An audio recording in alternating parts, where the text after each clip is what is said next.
მეგობრებო, მოგესალმებით ყველას. ვაგრძელებთ ჩვენ საინტერესო ბიბლიური თემების განხილვას და როგორც დაგვირდი დღეს ისევ ვისაუბრებთ როშ ჰაშანას, საყვირების დღესასწაულზე, რომელიც ჩვენ დავიწყეთ რამოდენიმე დღის უკან და დღეს იქნება მისი მეორე ნაწილი. პირველ ნაწილში ჩვენ განვიხილეთ მისი ისტორიის აღნიშვნა, როგორ აღნიშნავდნენ ამას ებრაელები და ისრაელის საზოგადოება. დღეს ჩვენ ვილაპარაკებთ ამ თემაზე, ცოტა უფრო ღრმად შევალთ, უფრო მის სულიერ მნიშვნელობებზე ვილაპარაკებთ და იმედია საინტერესო ვიდეო გამოგვივა. მანამდე კი ჩემ გამომწერებს გთხოვთ, აუცილებლად მოიწონოთ ეს ვიდეო, აუცილებლად გააზიაროთ, აუცილებლად დააკომენტარეთ. ხოლო ვისაც გამოწერილი არ გაქვთ ჩვენი არხი, აუცილებლად გამოიწერეთ ეს არხი, რადგანაც არ გამოტოვოთ საინტერესო ვიდეოები ჩვენი რწმენის ფესვების შესახებ. ეს ძალიან მნიშვნელოვანი თემაა და ამიტომ არის ძალიან საინტერესო ეს ყველაფერი.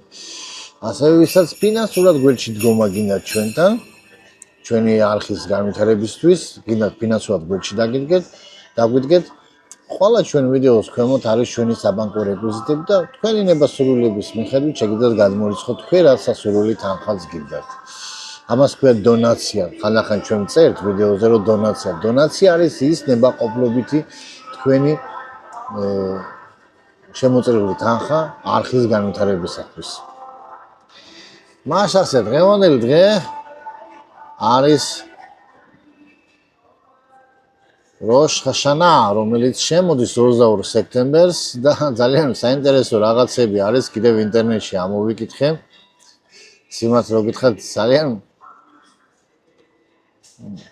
ბევრი მითქმა მოვიდა და ძალიან გავირუსებული ერთ-ერთი ვიდეო, რომ თითქოს ეკლესიის ატაცება მოხდება 23 სექტემბერს როშ ჰაშანაზე, ანუ საყვირების დღესასწაულზე და მთელი ინგლისურ ენოვანი და რუსულ ენოვანი ქრისტიანული სამყარო ელოდება 23 სექტემბერს ეკლესიის ატაცებას. ძალიან საინტერესოა ეს ყველაფერი შემოგარგებო.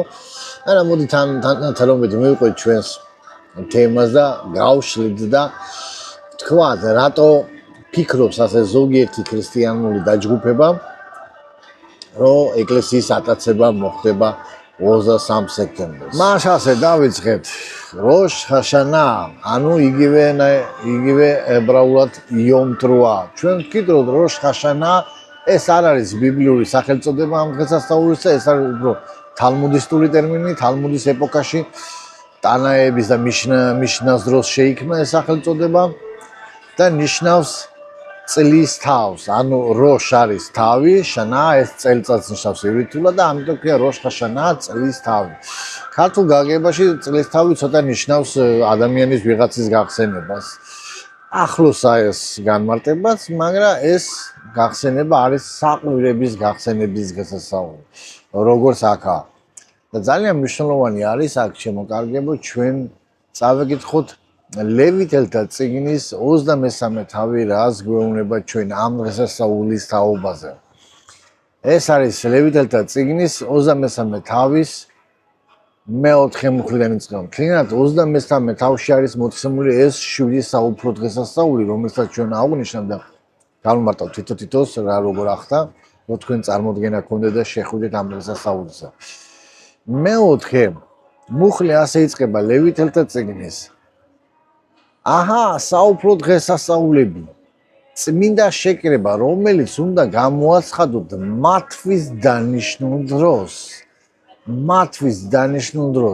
საუფრო დღესასწაულები.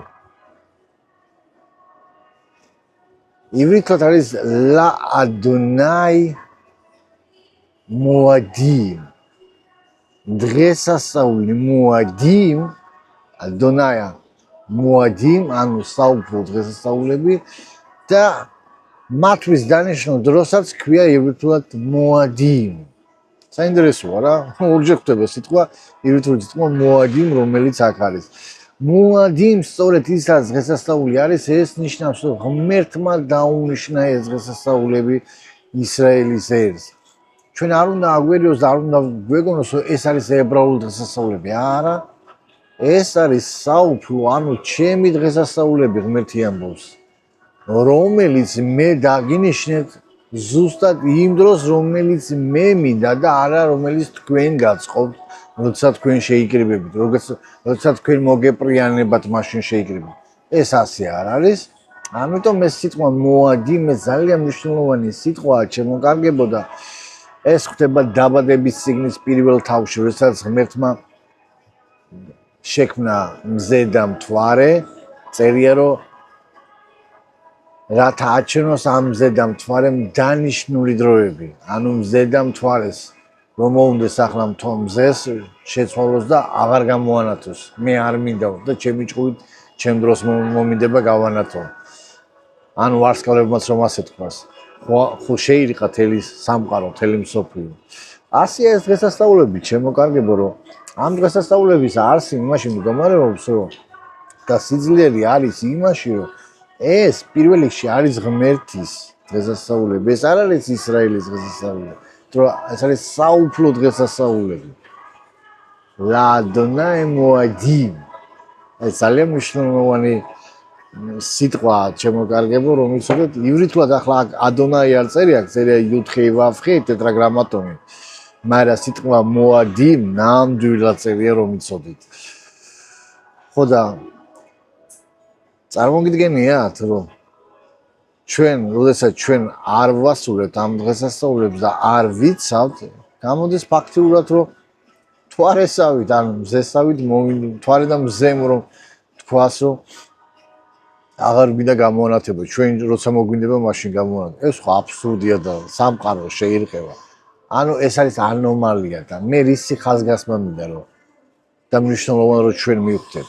რას ნიშნავდა ეს დღესასწაულები და რას ნიშნავს ეს დღესასწაულები მომავალში. იმისათვის რომ ჩვენ კარგად გავიგოთ რას ნიშნავს ღმერთის დანიშნული დრო, შეხვედრის დრო, მოადი ითარგმნება როგორც დანიშნული შეხვედრის დრო, ჩვენ უნდა გავიგოთ თუ როგორ ასრულდა დანარჩენი საგაზაფხულო 4 დღესასწაული იესო ქრისტეში. და უკვე წარმოდგენა გვექნება მომავალი დღესასწაულები როგორ ასრულდება. მაშინ ასე დავიწყოთ, ძალიან მოკლედ განმარტავ. ასეთი როგორ ასრულდა იესო ქრისტე.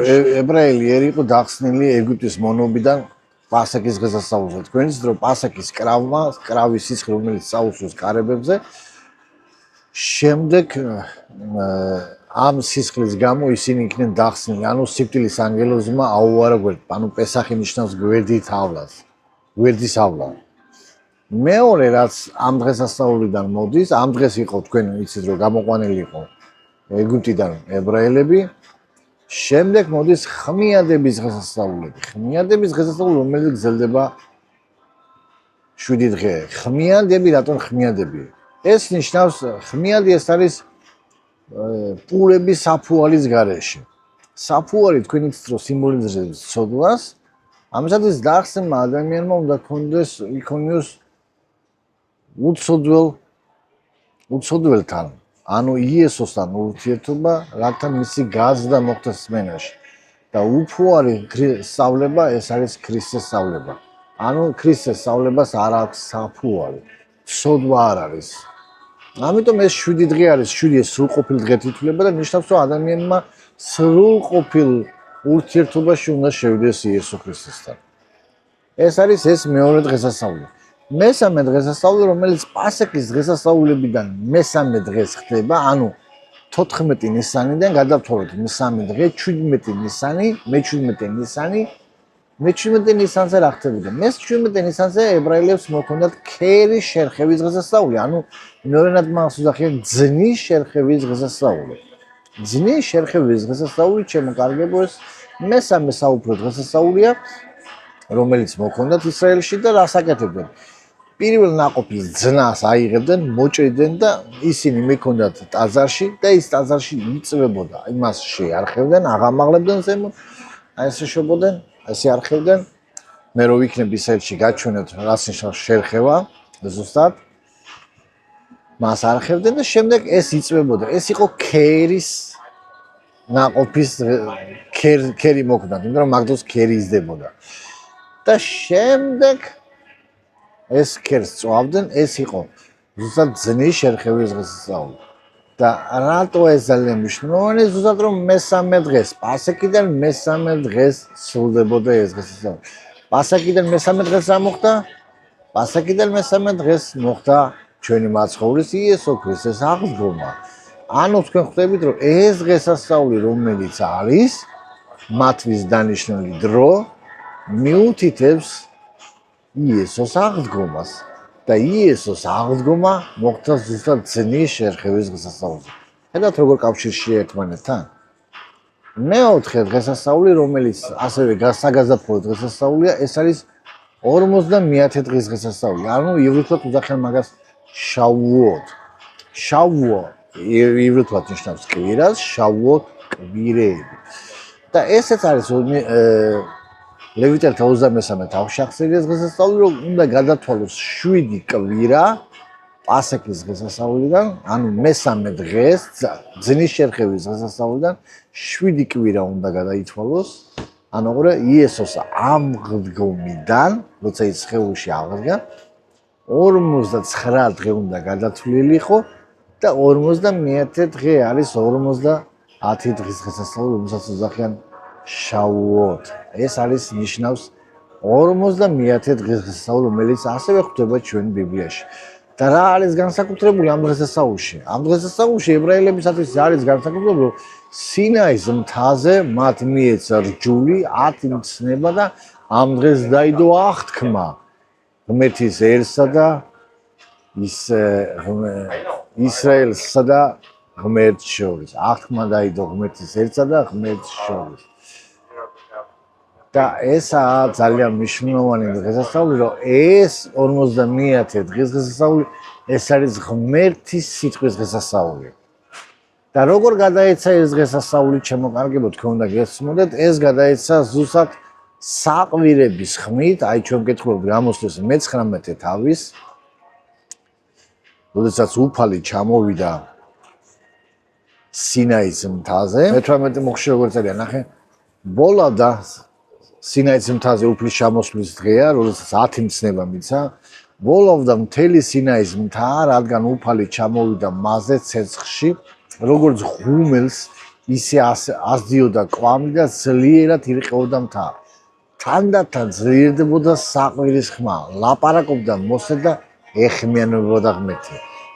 და ამაზე ჩვენ მერე გავამახვილებთ, რაც ნიშნავს თანდათან ძლიერდებოდა, მაგრამ მე კიდე უფრო ზემოთ დამუხრი მინდა წაგიკითხო. მე-16 მუხლი არის მესამე დღეს დილიდანვე ატყდა ჭექა ქუხილი და მძიმე ღრუბელი ჩამოწვა მთაზე, მეტისმეტად ძლიერად ისმოდა რქის საყვირის ხმა და შეწუნდა ბანაკში მყოფი. რქის საყვირის ხმა ეს არის შოფარი, ანუ იგივე საყვირი. შეთანხმდით? ანუ ჩვენ ხედავთ, რომ 10 მცნება, რომელიც აღთქმა დაიდო, ეს მოხდა საყვირების დღესასწაულზე. ისა საყვირის მეშვეობით უკაცრავად მაპატიეთ. საყვირის მეშვეობით და მოდი ახლა წავიდეთ ჩვენ მოციქულთა საქმეების, ჩვენ ვიცით რომ მოციქულთა საქმეებში ზუსტად მეორე თავში არის აღწერილი სულთმოფენობის დღეს. ახლა მოულოდნელად ხმაური გაისმა ზეციდან, ხმაური ანუ ეს საყვირის ხმაურზე აქ ლაპარაკი თითქოს ძლიერმა ქარმა დაღბერა ამ საყვირს ესეთი ხმა აქვს ძლიერი ხმის ხმა ქარის დაბერვას გავს მე სამწუხაროდ ჯერ არ მიხერხდება მაგრამ თუ მომიხერხდება აუცილებლად გაჩვენებთ ამ საყვირის ხმა როგორ გამოიწერა თუ აქამდე აქ ვერ მოახერხე აუცილებლად ისრაელში ჩავწერ საყვირების ხმას და აუცილებლად მოგასმენიებთ და იქ ნახავთ როგორ არის ესა. ანუ 50 დღეს ჩვენ ვხედავთ როგორ ასულდა ეს დღესასწაული პირველი სინაის მთაზე მიეცათ თორა, ანუ აღთქმა დაიდო და მეორე რომელიც ასულდა იესოში ეს არის 50 დღეს ახალი აღთქმა დაიდო უფლის ერთან ისრაელთან ისევლე, იმიტომ რომ იერემი ამბობს რომ იაკობის სახთან და იუდას სახთან დავდებ ჩემს აღთქმას, ღმერთს წარმართებთან არ დაუდია აღთქმა. ეს ძალიან ბევრს ეშლება და მე მინდა რომ სწორად გაიგო. წარმართები გახდნენ ამ აღთქმის თანაზიარი მონაწილეები იესოს მეშვეობით, თორემ ღმერთს ქართველებთან არანაირი აღთქმა არ დაუდია. არც რუსეთთან არ დაუდია ღმერთს არანაირი აღთქმა. ღმერთმა დადო ისრაელის ერთან ახალი აღთქმა. ებრაელ ხალხთან დადო ახალი აღთქმა. ჩვენ რომელსაც ვიწამეთ იესო ქრისტე, გავხდით გერი. გერი ნიშნავს ის უცხო ტომელი, რომელმაც დაიმკვიდრა ის აღთქმები, რომელიც აღთქმებიც ღმერთმა აღუთქვა მამა აბრაჰამს. და ამ აბრაამის კურთხევები გადმოდის ჩვენზე იესო ქრისტეს მსხვერპლის მეშვეობით. ეს არის უმნიშვნელოვანესი დეტალი, უბრალოდ ახლა პატარა მცირე გადახვევა გავაკეთე, რომ არ აგერიოთ. ანუ 50-ე დღეს მოხდა ზუსტად სულთ მოფენობა და გადმოვიდა მოციქულებზე ეს სულიწმინდა. პირველზე ჩვენ ხედავთ, რომ სინაის მთაზე ღმერთმა მიცა ღმერთის სიტყვა ებრაელებს ქვაზე დაფებით დაწერილი. მეორე დღესასწაულზე მეორე დანიშნულ დროს, აი მათთვის დანიშნულ დროს, აი ღმერთმა დაუნიშნა, საფრთხედად თუ ჩვენ დაუნიშნა ღმერთმა დრო, პირველი თავის მეოთხე მოგზაირას მათთვის დანიშნული დრო. ამ დროს იესო ციცავს და ეუნება. შეგრიბა ისინი დაავალა იერუსალიმს ნუ განაშორდებით, არამედ დაელოდეთ მის მიერ აღთქმულში. ჩემგან რომ მოისმინეთ. იესო სანამ ამაღლებოდა მოციქულებს იერუსალიმს ნუ განაშორდებით. 50-ე დღე, ჩემო კარგებო, ეს არის ერთ-ერთი საინტერესო დღესასწაული იმ გაგებით, რომ ეს იყო სავალდებულო დღესასწაული, რომელიც მოითხოვდა ებრაელების იერუსალიმში ჩასვლას. პირველი დღესასწაული, რომელიც მოითხოვდა ებრაელების იერუსალიმში ჩასვლა, ეს იყო პასექი და მეორე დღესასწაული ეს არის, რომელიც მოითხოვდა ებრაელების ჩასვლას, ეს იყო 50-ე დღესასწაული, მოითხოვდა ებრაელების ჩასვლას და მესამე დღესასწაული, რომელიც მოითხოვდა ებრაელების იერუსალიმში ჩასვლას და ყოფნას, ეს არის კარვების დღესასწაული სუქოთი. ამიტომაც იესო ქრისტე ეუბნება მათთვის დანიშნული დროს იესო არ უარყოფს, არ ეუბნება რომ თქვენ ძალას მიიღებთ სამტრედიაში ან ცხეთაში, რომ ვთქვათ, ან გალილეაში, არამედ ეუბნება ნუ განაშორდებით იერუსალიმს. იმიტომ რომ ღმერთი მოქმედებს ამ დღესასწაულების მეშვეობით. ეს არის ჩვენ დავინახოთ ეს პრინციპი, რომ ღმერთის მოქმედება, გეგმა კაცობრიობის დასხსნა ეს არის ის დღესასწაულებში მოქმედებს, რადგან ეს მარტო დღესასწაული არ არის, ეს არის მოქმედების გეგმა, დანიშნული დრო და სიტუაცია, რომელთაც ღმერთი მოქმედებს და ამიტომ ეუბნება იესო ქრისტე არ განშორდეთო იერუსალიმსო და იყავითო. ხო, ეს არის ის სამი დღესასწაული, ჩემო კარგებო, რომელიც მე მინდოდა დღეს თქვენთვის მოკლედ მეთქვა. და ამის შემდეგ უკვე ჩვენ ჩავწერთ უკვე მესამე ვიდეოს, რომელიც იქნება უშუალოდ ამ საყვირების დღესასწაულთან მინიშნებული და გიამბობთ ამ საყვირების დღესასწაულის მნიშვნელობაზე, რატო ეს ჩვენთვის მნიშვნელოვანი და რატოა ეს დღეს აღებული და რატო გონია ხალხს, რომ 23 სექტემბერს იქნება ეკლესიის ატაცება. ამაზე ყველაფერს ვილაპარაკებთ ჩვენ შემდეგ ვიდეოში, ამიტომ არ გამოტოვოთ ეს ვიდეოები, ჩემო კარგებო, ამიტომ თუ გამომწერები არ ახართ, აუცილებლად გამოიწერეთ ჩვენი არხი, რათა არ გამოტოვოთ. ეს არის მართლა ძალიან მნიშვნელოვანი თემა და მინდა რომ თქვენ ეს გესმოდეთ ეს თემა, ერთხელ და სამუდამოდ გაითავსოთ, რომ ღმერთის მოქმედებას ჩვენ ბიბლიაში ვხედავთ, ძირითადად აი ისეთ მოქმედებას, რომელიც კატაკლიზმური გავლენა მოახდინა დედამიწაზე, ანუ თლიანად შეარყია ბუნებაც და გარემოებაც, ყველა ეს მოქმედებები არის ღმერთის დღესასწაულებში მოქმედება. ჩვენ ამაზე ვილაპარაკებთ, ჩემო კარგებო. და ძალიან მნიშვნელოვანი არის, რომ ჩემო კარგებო, ამ როშ ხაშანას დღესასწაულთან არის მიიმბული კიდევ რომ საიუბილეო 50 წელი მოდის, ჩემო კარგებო და ყველა საიუბილეო 50 წელს ისრაელში ხდებოდა ტყვეების განთავისუფლება და ამაზე ჩვენ ვილაპარაკებთ იმ ვიდეოში უკვე, რომელზეც ჩვენ ვილაპარაკებთ და იქ ვილაპარაკებთ უკვე საყვირებზე, როგორი ხმაები აქვს საყვირებს, რა ხმა აქვს და რატო გონია ხალხს, რომ ეკლესიის ატაცება იქნება ზუსტად 23 სექტემბერს ეს ხალხის აზრია, ჩემი აზრი არა, მე არ ვფიქრობ ასე. იმიტომ რომ მათ არ აქვთ ის სოდნა სამცხოროდ შეხება არ აქვთ იმ ებრაულ ფესვებთან სიღრმისეულად რაღაც სადღაც მოისმენეს და ამიტომაც ლაპარაკობენ. მაშ ასე დაგველოდეთ ჩვენ ვიდეოებს, მე ვეცდები ასევე მოკლე ვიდეო გავაკეთო. დაახლოებით 20-22 წუთიანები იქნება ეს ვიდეო, რათა არც თქვენ არ დაიღალოთ ყურებით და არც მე დავიღალო ამდენი საუბრით. მაშ ასე ილოცეთ ჩვენზე და ვისაც გვერდში დგომა გინდათ ფინანსურად, კიდევ ერთხელ ვიმეორებ, ვისაც დონაცია გინდათ, შემოკარგებო, ჩვენს ვიდეოს ქვემოთ არის ჩვენი საბანკო ანგარიშები მითითებული. ეს გვჭირდება ჩვენ რათა არხი კიდევ უფრო და უფრო განვითარდეს და უფრო და უფრო მეტი საშუალება მოგვეცეს, რომ თქვენთვის ისევ კარგი ვიდეოები და საინტერესო თემები განვიხილოთ. ამისთვის ემსახურება ეს ყველაფერი შემოკარგება. მაშ ასე ვიყურეთ, ილოცეთ, გაგრძელება იქნება. მადლობა ყურადღებისათვის.